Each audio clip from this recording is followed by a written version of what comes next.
28শে ফেব্রুয়ারি হতে যাচ্ছে ছাত্রদের নতুন দলের আত্মপ্রকাশ। সোমবার 28শে ফেব্রুয়ারি সন্ধ্যা 7টায় নাগরিক কমিটির কেন্দ্রীয় কার্যালয়ে এক সংবাদ সম্মেলনে নতুন রাজনৈতিক দল আত্মপ্রকাশ নিয়ে নাগরিক কমিটির মুখ্য সংগঠক সার্জিস আলম গণমাধ্যমকে বলেন, আসছে আগামী 28শে ফেব্রুয়ারি বিকেল 3টায় বৈষম্যবিরোধী ছাত্র আন্দোলন ও জাতীয় নাগরিক কমিটির যৌথ নেতৃত্বে তরুণদের চমকে নতুন রাজনৈতিক দল আত্মপ্রকাশ করতে যাচ্ছে।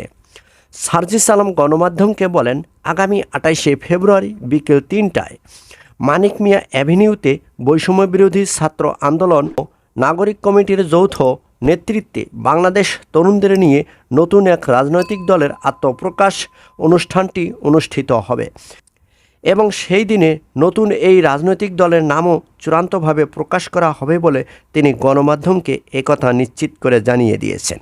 উক্ত সংবাদ সম্মেলনে নাগরিক কমিটির মুখ্য সংগঠক সার্জিস আলম ছাড়াও সেখানে আরও উপস্থিত ছিলেন জাতীয় নাগরিক কমিটির সদস্য সচিব আক্তার হোসেন, মুখপাত্র সামান্তা শারমিন, যুগ্ম আহ্বায়ক মনিরা শারমিন, আরিফুল ইসলাম আদিব, সদস্য আকরাম হোসেন এবং বৈষম্যবিরোধী ছাত্র আন্দোলনের সদস্য সচিব আরিফ সোহেল ও মুখ্য সংগঠক আব্দুল হান্নান মাসুদ ইত্যাদি।